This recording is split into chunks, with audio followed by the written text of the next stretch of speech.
Hello and welcome to Mind, Body, Sleep, the podcast for anyone out there who wants to understand and recover from insomnia using a holistic perspective. I'm Beth Kendall, your host. Let's get started. Hello and welcome everyone to this very special episode. I mentioned a couple of weeks ago that I have brought another sleep coach into the Mind, Body, Sleep mentorship to co-moderate the community with me. And I am super excited that he is here with us today. So welcome, Richard Wills. Well, thank you so much, Beth. It's really a pleasure to be here. We've been working together now for a month, and I've just enjoyed every day of it. So this is great. Glad to sit down and kind of tell my story. Yes, I am looking so forward to this. And just to give the listeners an idea of how we've been working together the last few weeks, the Mind, Body, Sleep podcast also offers the Mind, Body, Sleep mentorship. And the mentorship is a 3-month program for people with insomnia. And one of the major components of the mentorship, along with a wonderful curriculum, is the community forum, which we host on Slack.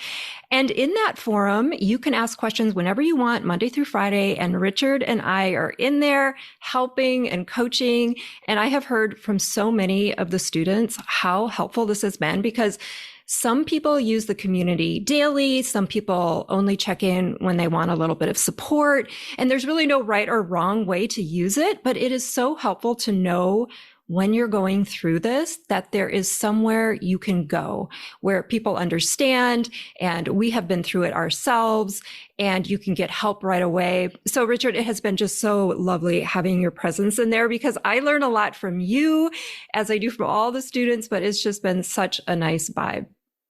It's really been great, Beth. I've enjoyed it so much, and I'm glad we're such a great fit for this. Yes. 100%. I was saying a couple of weeks ago on the podcast that this is an extremely short list of people that I feel like could just come in and help right away from the philosophy that we share. So I have heard bits of your story or parts of your story, but I have not heard your full story. So my goal today is to talk as little as possible and soak up the wisdom of your journey. So tell us, how did insomnia start for you? Well, Beth, I was always a good sleeper as a kid, as an adolescent, in college. I slept well. I didn't give it a second thought. I had some tendency for anxiety and overthinking as a kid, as an adolescent, but this never really impacted my sleep. Mm-hmm. And then I went to medical school, and that's when the problem started. So I've had insomnia now. I had insomnia for about 40 years. So it started toward the end of med school when I was on call at night, when I was doing clinical rotations, and it wasn't just book learning, but actually seeing patients. At first, it was exciting. Oh boy, I'm on call and get to save lives and help people, and that went fine initially. I was taking call. I was in the hospital, and I was taking call. I'd see the patient, and I realized, I was learning medicine. I could do this. But then I became worried. Okay, well, I've just had a call. I just got up, back in bed. When's the next call going to be? And it became I started becoming worried about my sleep. One of the things about medical training, this is both in med school and in residency following med school, is it at least back then, it was kind of a macho thing. You talk to the other student or resident and say, well, I only got 3 hours of sleep last night. Well, I only got 2. Well, obviously, he's better than I am. He's more macho than I am because he's more exhausted. We had to work the whole next day. Mm. Anyway, it became this thing where I was worried about my sleep. And initially, it only happened on the nights when I was on call. But then it started spreading to the nights I wasn't on call. I just started worrying more about sleep. And then I started taking sleeping pills. Now, sleeping pills were very easy to obtain at that time. They worked great until they didn't. So, so I became kind of wedded. Here I was in medical school and residency, and I was wedded to the medical model. If I needed a pill, I was broken. I thought I needed a pill to take care of myself. Mm-hmm.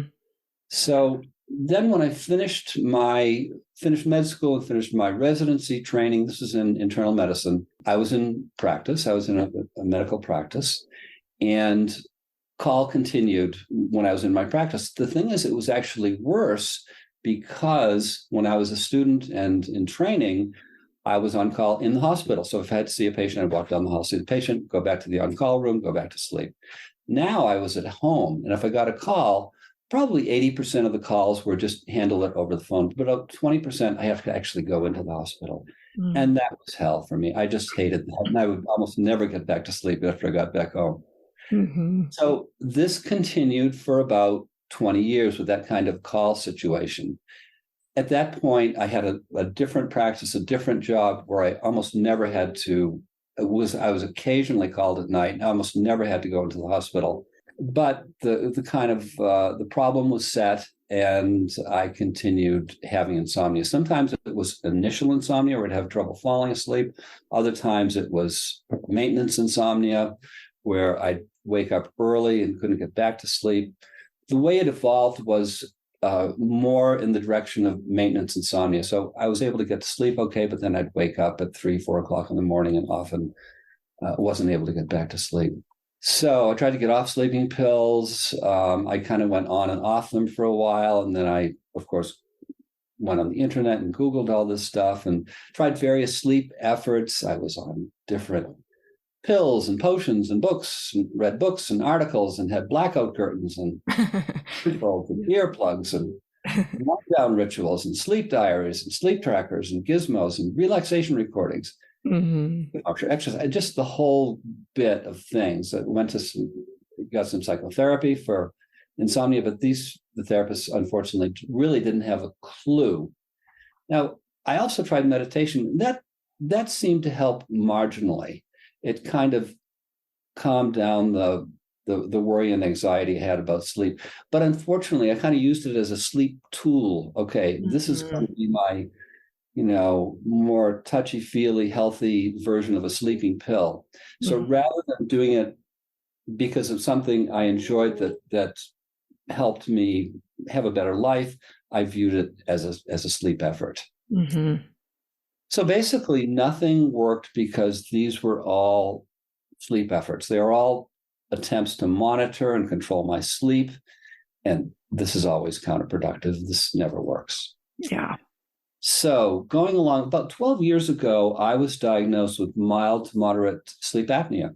I'd been told I was snoring, and so I tried CPAP. I hated it. I tried it for like 3 nights. I couldn't stand it. So I got a dental appliance. I had a very nice dental sleep specialist made a dental appliance for me, and that really helped with my sleep apnea. The sleep apnea wasn't all that severe, but I found when I had the appliance, I slept probably about 10% better because my sleep quality was better.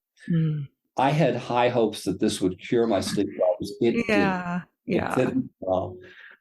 And looking back, Beth, I'm thinking that even though sleep apnea, your airway is blocked, you snore, your tongue falls to the back of your throat, and it's a form of sleep disruption. Mm-hmm. So as we know, as we teach, sleep disruption is not the same as insomnia. Sleep disruption, it can be from pain, it can be from a crying baby, from whatever. Mm-hmm. So it disrupts your sleep, but when this disruption goes away, the sleep gets better. But I think in my case, this disruption kind of fueled my insomnia because I didn't know before I was diagnosed why I wasn't getting the good quality sleep. And so I tried all these things and had all these sleep efforts.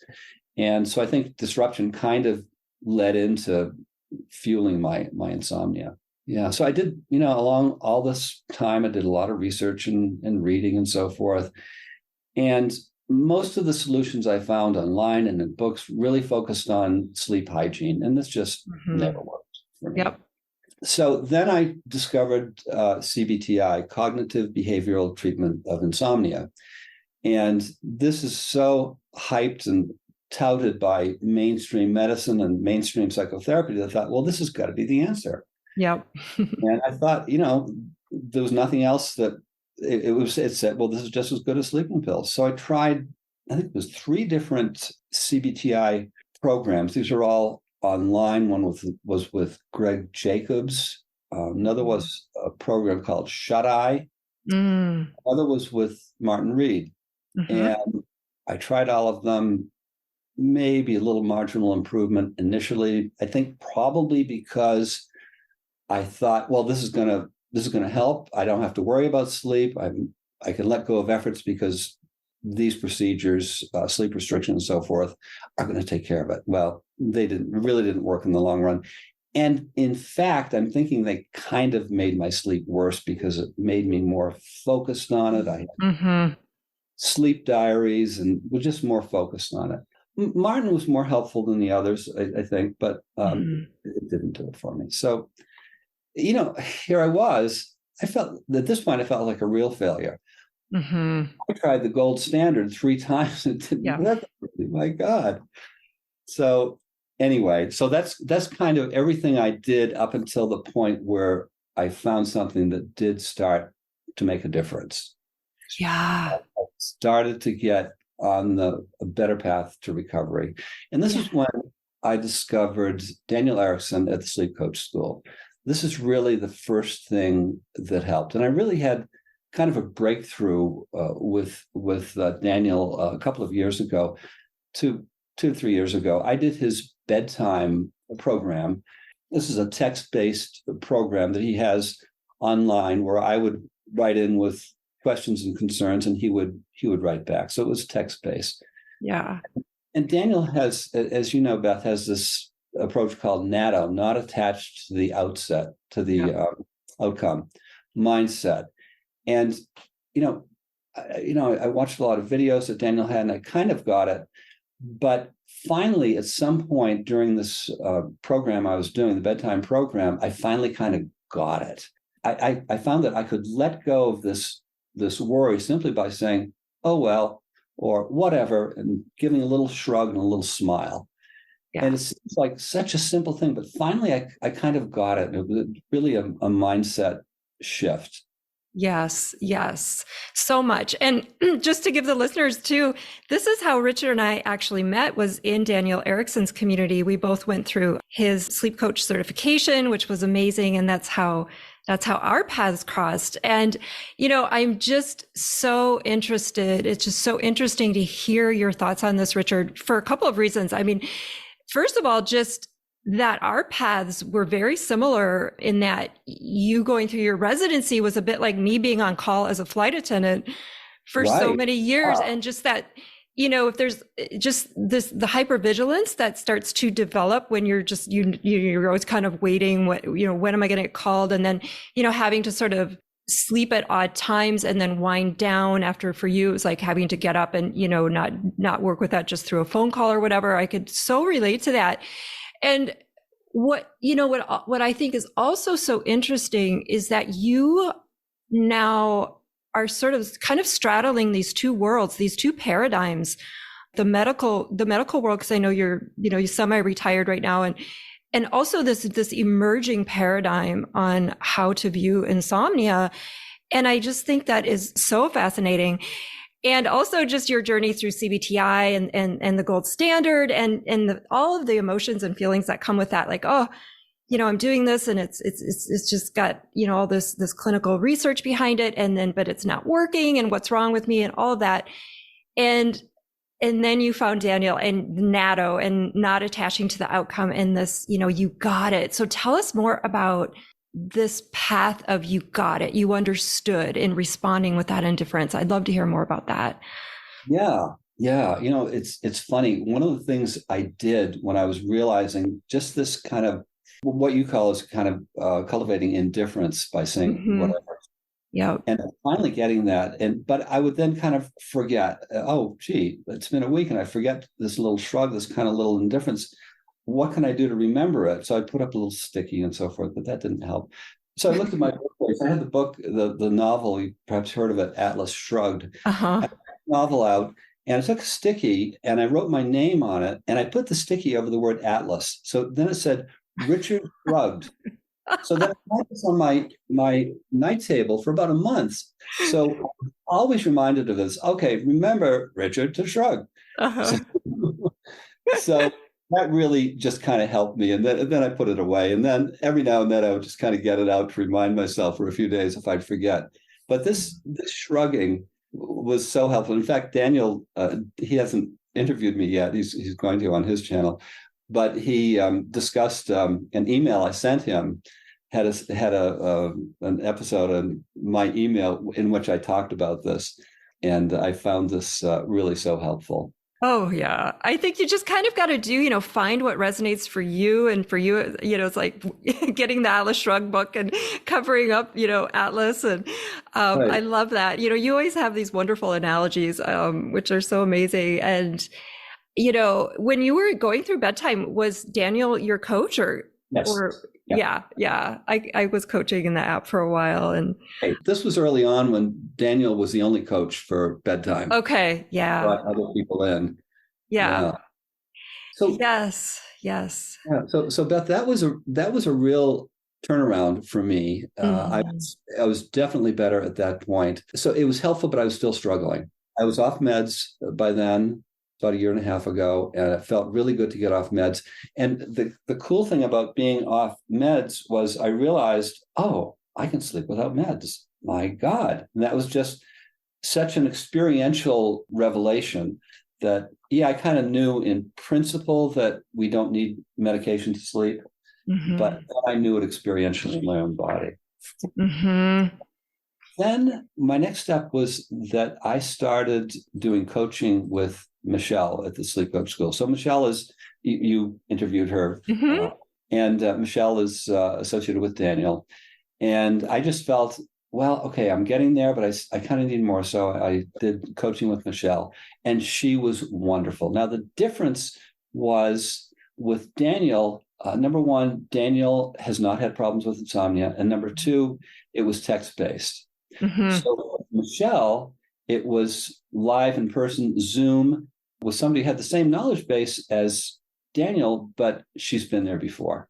Yeah. So I had an in-person, really compassionate, really skilled sleep coach who'd been there herself, and that made all the difference. Michelle was just great. I had several sessions with her, and she helped me in a couple of respects. Number one, she really emphasized the importance of accepting my feelings. So if I wake up in the middle of the night, I'm awake, what a bummer. Oh, I have this, worry and anxiety, and I'd push them away.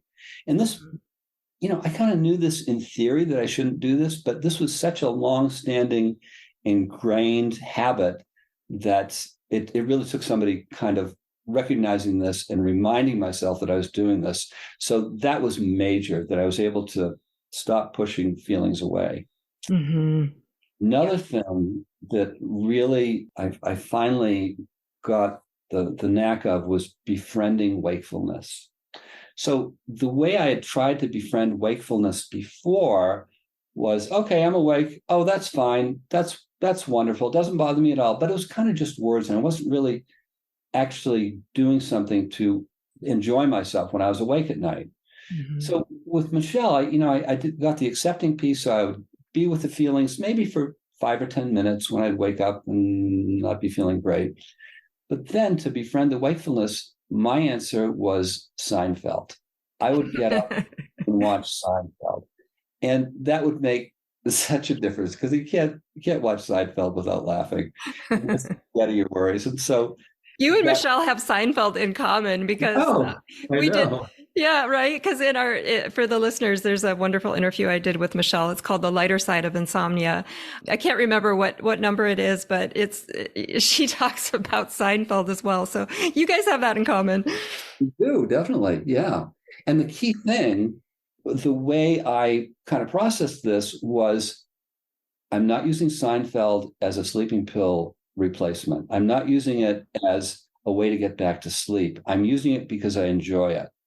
And Yes. that made all the difference. But, after a while, I did get back to sleep much more easily.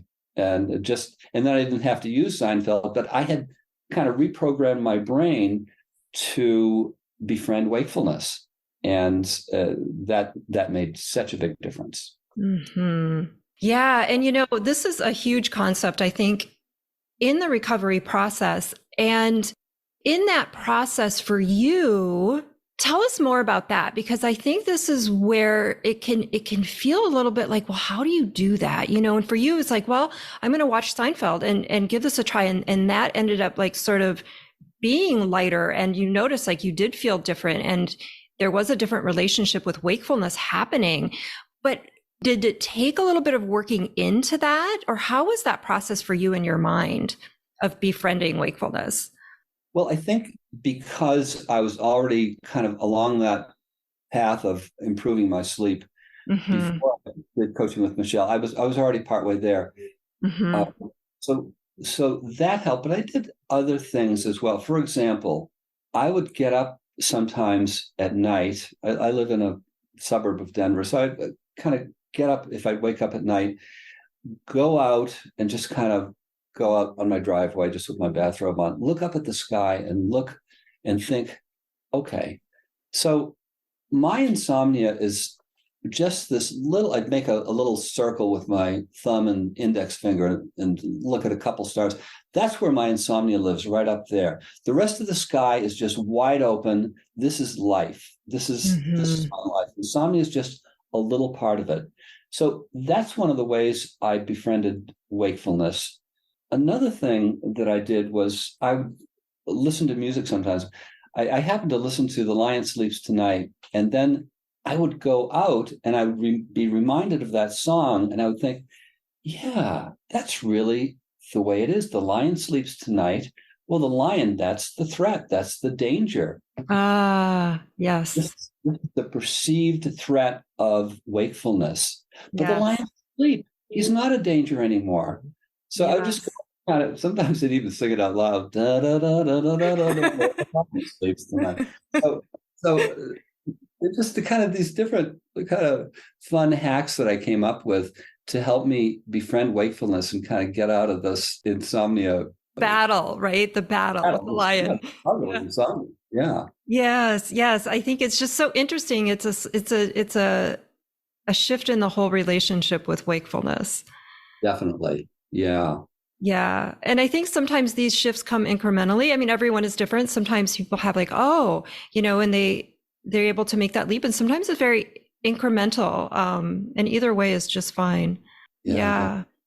So, okay, so this is such a wonderful story. And what made you decide to want to become a sleep coach yourself? Yeah. Well, let me just back up a little bit more about the kind of the recovery process. Yeah. I'll get to that. But so what I started experiencing with Michelle was I was having more of these magical moments, which is Mhm. times where I sleep well and I feel experientially I can do this. And I felt like I was kind of rejoining the human race. Yeah. What happened then, this is a year ago. A year ago, I got a kidney stone. And the kidney stone didn't pass on its own. It required 3 surgeries over 4 months. So this was a major sleep disruption for me. But Hmm. after that, I got back on the recovery track, and that's when sleep really became much much better. And that's when I started. I still have some slips where I'm not sleeping quite as well. I still have some sleep disruptions at times, but overall, it's so much better.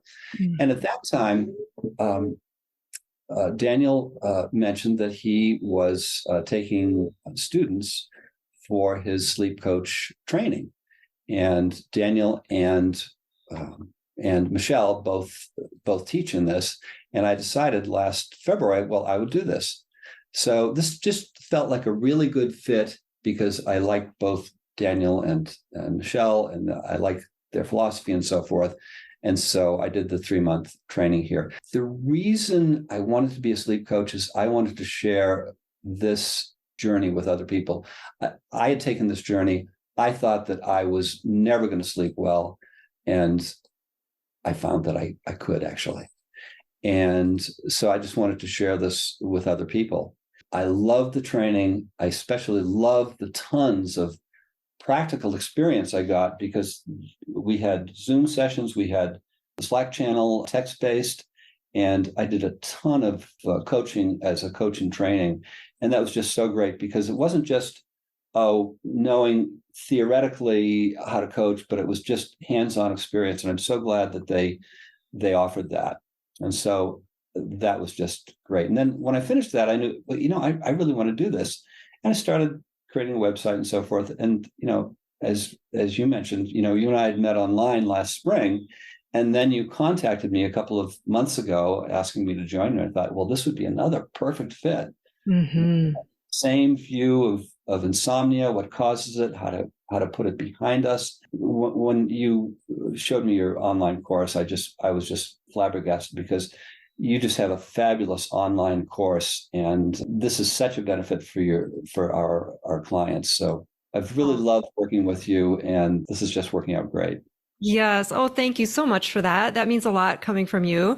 And it's been, you mentioned yesterday we were talking a bit on Slack, and you said, and I thought this was so powerful, that recovering from insomnia was almost like a spiritual experience for you.